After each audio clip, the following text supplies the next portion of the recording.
Honorable Vice President of India, Honorable Speaker Lok Sabha, Honorable Prime Minister of India, Parliamentary Affairs Minister of both the houses,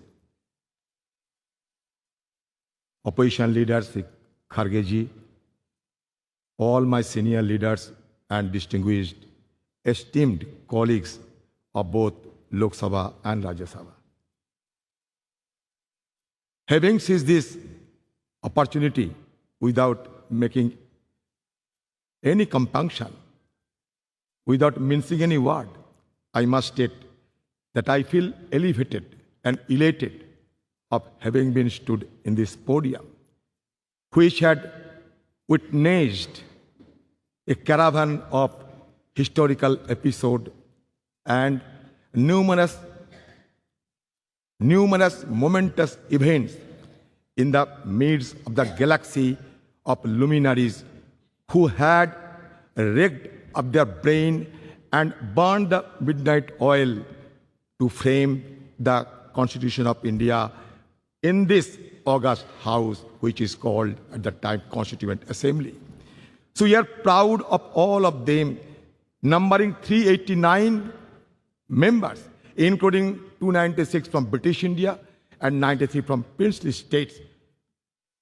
In this house also, in this house, in the year 1947, 22nd January, the objectives resolution, numbering 8, was passed, was adopted, which was proposed by Jawaharlal Nehru ji also, which had inspired the shaping of our constitution in subsequent stages also.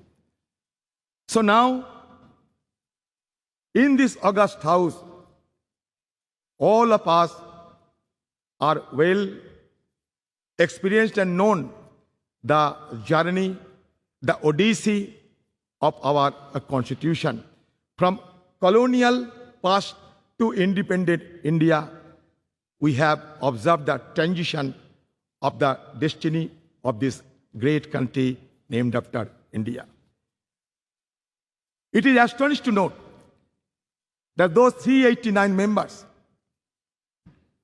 intensively discussed among them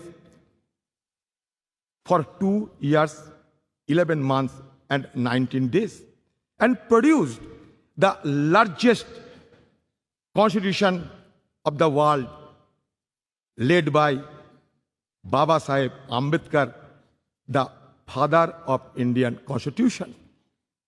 We have been gifted with 395 articles.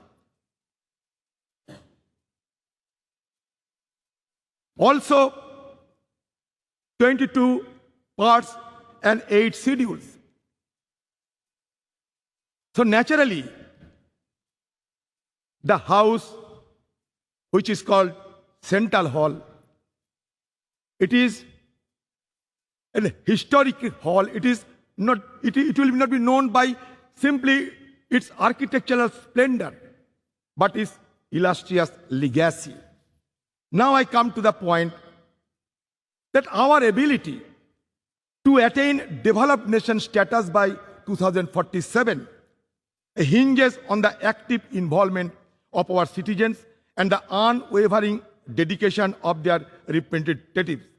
The groundwork laid in the formative years of our nationhood and also the subsequent years has empowered us significantly. However, we are confronted with intricate challenges that require immediate attention and resolution as we progress towards this objective. I don't have any idea of what is called and how a country to be recognized as developed country by any designation. I don't have any idea of any global consensus is existed or not, because when we see other developed countries, among the various key determinants, one determinant is always followed, that is Human Development Index. And insofar as Human Development Index, India has been lagging behind and we are ranked 131 out of 189 countries. At present, disconcerting reports reveal that the top 10% of India's population controls a staggering 77% of nation's total wealth.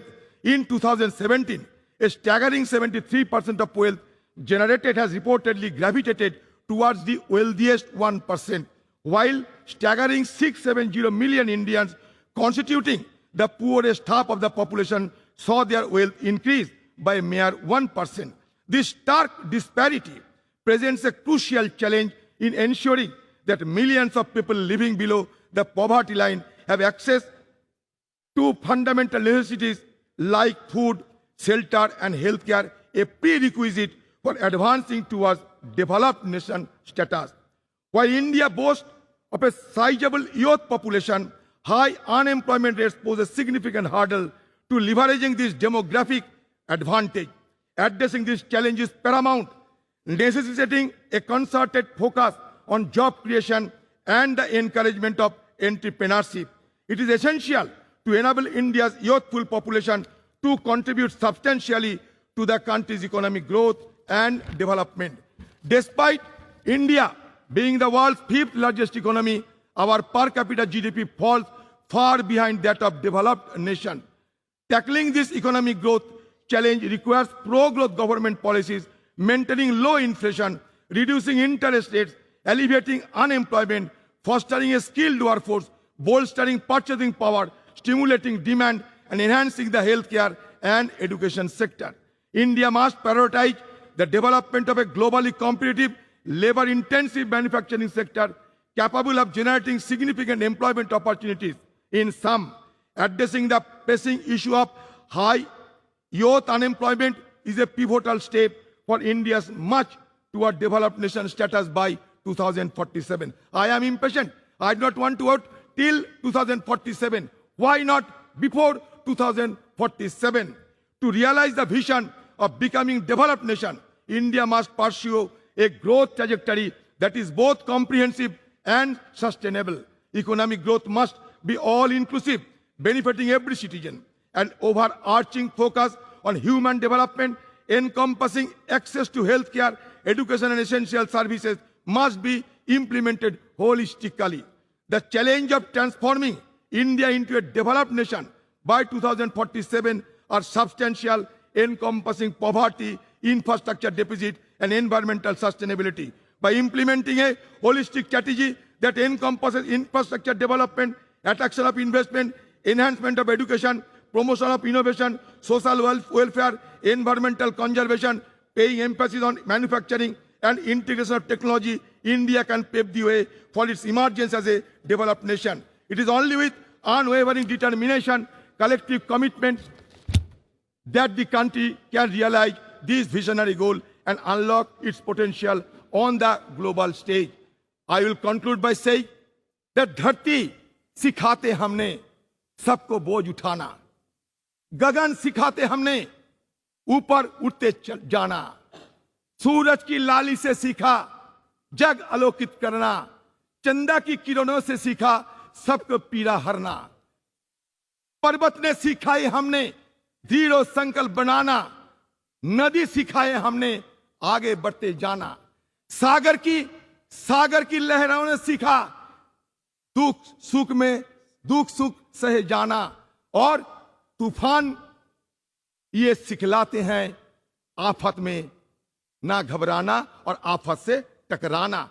हम चाहते हैं कि ये separation of power should be maintained in a judicious manner, and also in presence of all the guiding light of our country. I must suggest that India is not a homogeneous society, rather it is a heterogeneous society. But now the need of the hour is to maintain the harmonious society. With this word, I am concluding my speech. Thank you. Jai Hind, Bande Mataram.